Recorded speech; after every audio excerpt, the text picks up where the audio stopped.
So changing topics real quick. This is also something that's happened since your interview with Elon Musk that has nothing to do with him. And I'm sure you've seen this. Former RNC chairwoman Ronna McDaniel Ronna was hired by McDaniel. NBC. Yeah.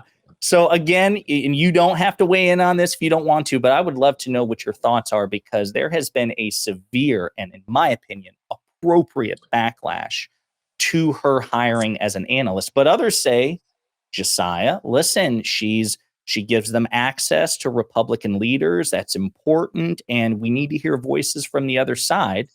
I just don't think that that's what that really is. What do you think?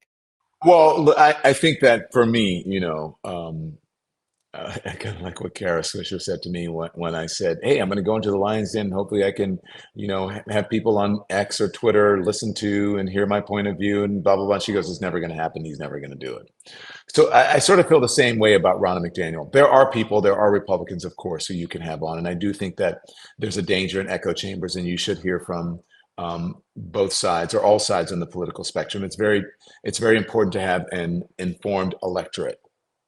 Someone like Ronna McDaniel doesn't do that. Ronna McDaniel helped Trump by playing along with the fake electoral scheme. Ronna McDaniel, many will say, is a pathological liar, also who conspired to overturn the 2020 election. Ronna McDaniel tries to be all things to all people. She dropped the Romney in her name because, having her, I think it's her uncle, right? That's Mitt Romney. Like that wasn't that, that didn't help her with the MAGA crowd. And Ronna McDaniel is not even she's not even close to the Republican leaders in Congress.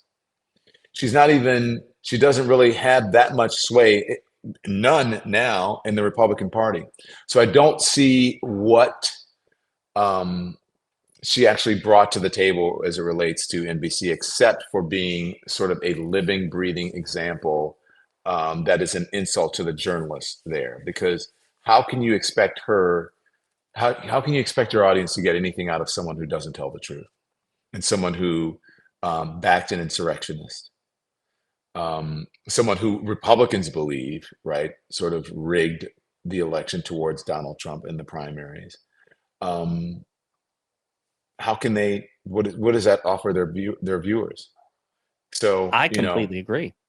Yeah, I mean, look, she's an election denier. She helped with that.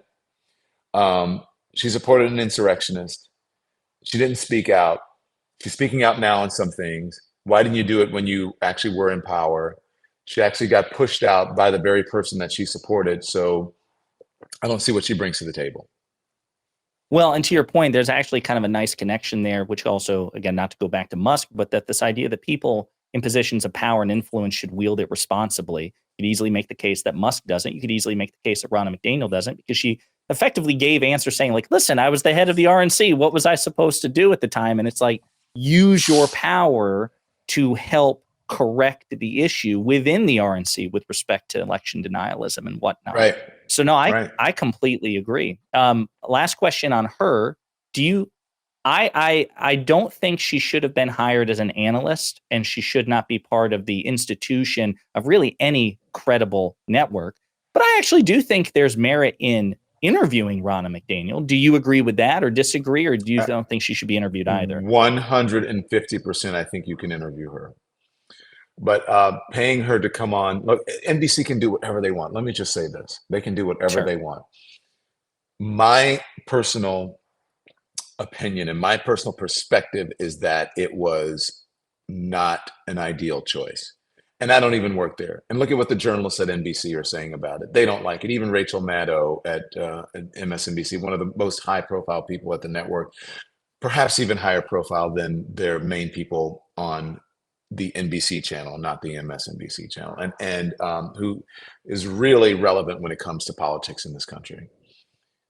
You heard what she had to say about it. She did not think it was a good opinion, a good decision, and then compared it to fascists in American history. So me saying, I didn't think it was the right decision. And look, if Rachel Maddow is saying it, then I think that NBC needs to rethink that decision. And I think they're going to probably make a different decision. And I think you'll see some changes in management because of it as well.